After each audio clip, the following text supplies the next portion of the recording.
Okay guys, I'm gonna level with you. I spent most of the past week on vacation with my family in Nevada, so this video's footage and script are like really old and was never expected to really go public, so my bad if it isn't amazing. Vrchat. Women. Two worlds that don't tend to collide. Occasionally do. And out of that, women on Vrchat are born. But today, let's be so for real for a moment. The female gender in Vrchat are an odd duo, but a common one nonetheless. But, you know, as a male, manly, testosterone-filled man I am, I was curious on what it's like being on the most deprived platform known to man while being of the female gender. And I set out to do just that. So as the title probably says, I interviewed women on Vrchat. Crazy. As always, I'm starting this with the usual sentiment: don't harass people that may have been involved with the creation of this video. This is purely for entertainment purposes. And if you want to be a dick, at least be funny. I'm Goddamn, you fucking killed it, dude. Radio. Let's dive straight into our mean tomatoes here. Let's skip over appetizers. Harassment. It's bad. Harassment is defined as, quote, a wide range of behaviors of an offensive nature. It is commonly understood as a behavior that demeans, humiliates, and intimidates a person.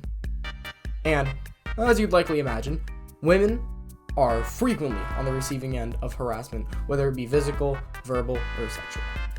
And, hot take, harassment's bad. Shocker. But how much do women on this deprived game tend to actually be harassed? Well, out of 10 interviewed women, most of them, unfortunately, said that they were on the receiving end of cyber harassment via Vrchat, with, thankfully, only one of them really saying that they weren't. And for those who were unlucky enough to receive it, many of them said that they were harassed either moderately or frequently, as well as a few telling me some, fucking horror stories of people cyber stalking them and other stories that were asked to specifically stay off camera.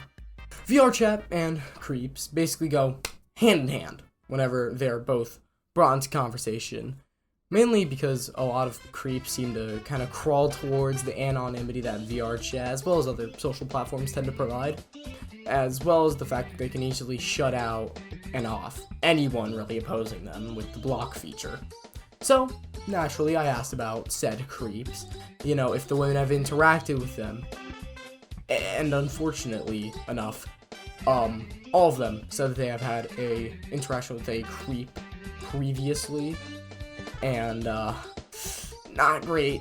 6 of them said that they are forced. I don't think force is the right word. Maybe they just interact with creeps frequently, which not exactly a good sign. And when I pushed forward, I was told stories about people, no joke, these are all real stories I've been told, asking to be stepped on, asking for sexual favors, no bueno, and even some guy offering real-life smackaroo dollary dues for virtual feet pics. Jesus fucking Christ. A lot of these women happen to work various Vrchat, heavy air quotes on this one, jobs, usually at bars, where, for those who are unaware, is a map designed after a bar where a group hosts it and people come to socialize and drink. I don't have an opinion on those, really. So I asked what it was like, behind the scenes, if they dealt with a lot of bullshit and such due to their gender by people who are within their group and staff area. Again, I use staff with heavy air quotes. Thankfully, only a select few of them told me that yes, they were treated differently by fellow group / again, heavy air quotes here, staff members. Examples that were given to me consisted of a lot of being talked down to, almost degraded, and their opinions being ignored, as well as general other scummy behaviors that you probably just imagine a coworker giving to a woman, which that's not a good thing, especially if whoever is a higher up in the group kind of lets it happen. I mean, Captain Obvious here saying that shit, but apparently it's not common sense. I don't know what to say. Well, that's it. No, it kind of feels anticlimactic, but that's really all I asked. As usual, like, sub, all that stuff usually helps me in the algorithm. Join the Discord for Twitch streams and updates on my content. And if I don't see you, good morning, good evening, and good night.